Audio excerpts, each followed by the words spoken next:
నమస్తే. ఇన్నాళ్ళు నన్ను సపోర్ట్ చేస్తూ, ఎంకరేజ్ చేస్తూ మీ ప్రేమని నాకు అందిస్తున్న ప్రతి ఒక్కరికి కృతజ్ఞతలు. అలాగే ఈ వీడియో కూడా ఖచ్చితంగా మీకు ఉపయోగపడుతుంది. లైక్, షేర్ అండ్ సబ్స్క్రైబ్ చేసి మీ సపోర్ట్‌ని నాకు అందించండి. అలాగే ఈ వీడియో పట్ల మీకున్న అభిప్రాయాన్ని కామెంట్ సెక్షన్‌లో కామెంట్ చేసి తెలియజేయండి. ఇప్పుడు వీడియోని చూద్దాం. జ్యోతిష్య శాస్త్రం ఒక అద్భుతం. వేదాంగమైన జ్యోతిష్య శాస్త్రం అనేటువంటిది మానవ జీవన గమనానికి ఒక వరం.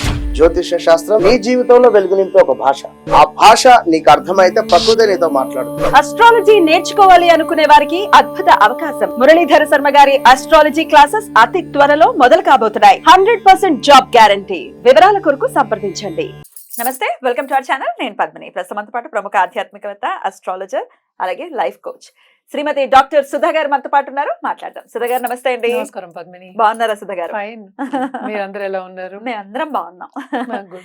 సెప్టెంబర్ మాసం వచ్చేస్తుంది. మీరు బోర్డు మీద రాసినట్టుగానే ఎస్, సెప్టెంబర్ భాద్రపద మాసం కూడా సెప్టెంబర్ ఇంచుమించు 4వ తారీఖు మొదలవుతుంది.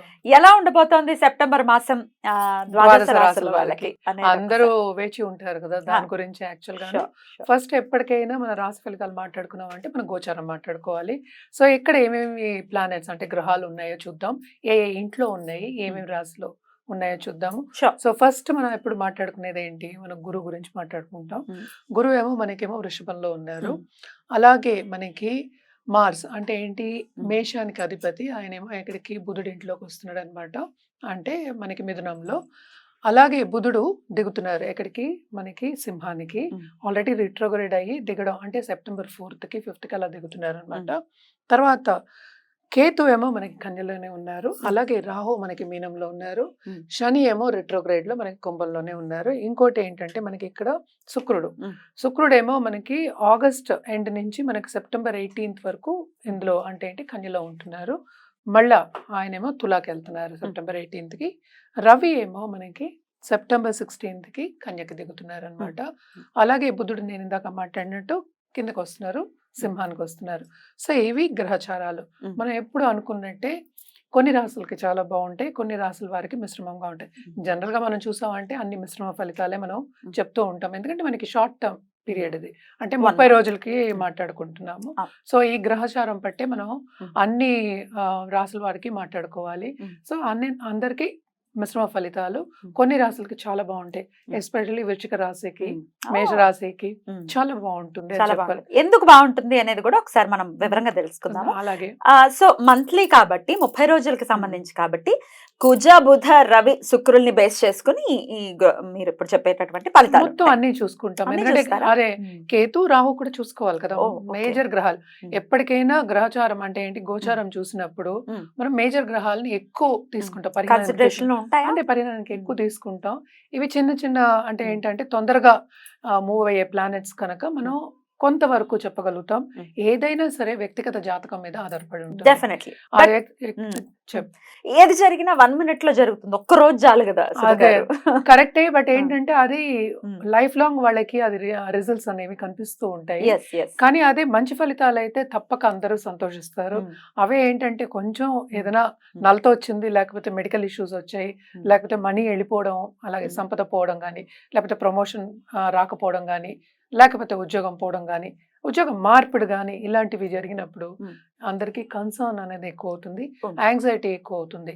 వీటన్నిటికీ మనం చెప్పేది మోస్ట్ ఇంపార్టెంట్ ఏంటంటే మనం పరిహారాలు చేయాలి, రెమెడియల్ మెషర్స్ చేయాలి. అదే తప్పక లాంగ్ టర్మ్ చేయాలి కదా. రెమెడియల్ మెషర్స్ ఇవాళ చేసి రేపు అయిపోవాలి, నువ్వు అన్నట్టు క్షణాల్లో అయిపోయే విషయాలు కాదు కదా. సో లాంగ్ టర్మ్ చేయాలి కనుక తప్పక అన్ని రాసుల వారికి ఏమి ఘోషిస్తోంది, ద్వాదశ రాసుల వాళ్ళకి ఈ నెల అంటే సెప్టెంబర్ నెల ఏం ఘోషిస్తోంది, అలాగే పరిహారాలు కూడా మాట్లాడుకుందాం. మరి రైట్, చూద్దాం. మరి ద్వాదశ రాశుల వాళ్ళకి కూడా ఈ భాద్రపద మాసం ఎలా ఉండబోతోంది ఇప్పుడు తెలుసుకుందాం. మరి మొదలు పెడదామండి. తప్పక.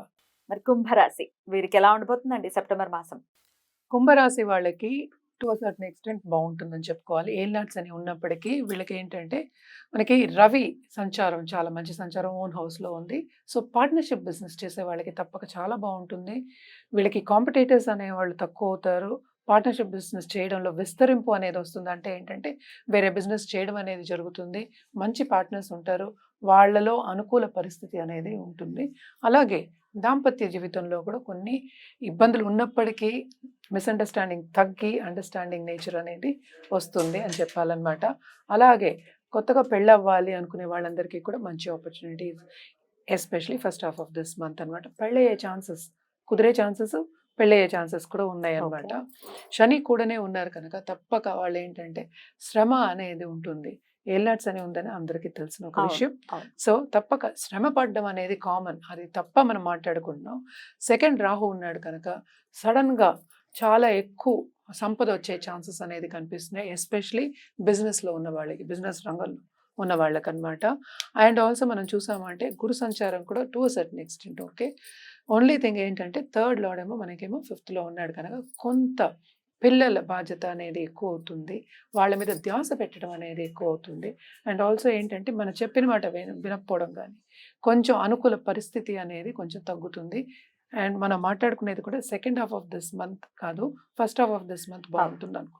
ఇదైతే హోల్ మంత్కి అంటే పిల్లల పరిస్థితి కొంచెం చూసుకోవాలి, వాళ్ళని కనిపెట్టుకుంటూ ఉండాలి అనేది సూచన అనమాట. బిజినెస్ విస్తరింపు మాత్రం చాలా బాగుంది వీళ్ళకి. అలాగే ఏంటంటే ఫారినర్స్తో డీల్ చేసేవాళ్ళు, వేరే కంట్రీస్తో వాళ్ళు బిజినెస్ రిలేషన్షిప్ పెట్టుకునే వాళ్ళందరికీ చాలా మంచి సూచనలనే చెప్పాలన్నమాట. అండ్ ఆల్సో మనం చూసాము అంటే శుక్రుడు కూడా మనకి మూవ్ అవుతున్నారు ఇక్కడికి. అంటే ఏంటి, మనకి 9 ఏళ్ళు ఓన్ హౌస్ లో ఉంటాయి. సో భాగ్యం అనేది బాగా డెవలప్ అయ్యి ఉంది, భాగ్యం బాగుంటుంది అని చెప్పాలన్నమాట second half of this month. ఇది మన దాంపత్య జీవితం అది మాట్లాడుకున్నాం, ఇది భాగ్యం, భాగ్యం బాగుంటుంది అని చెప్పాలన్నమాట.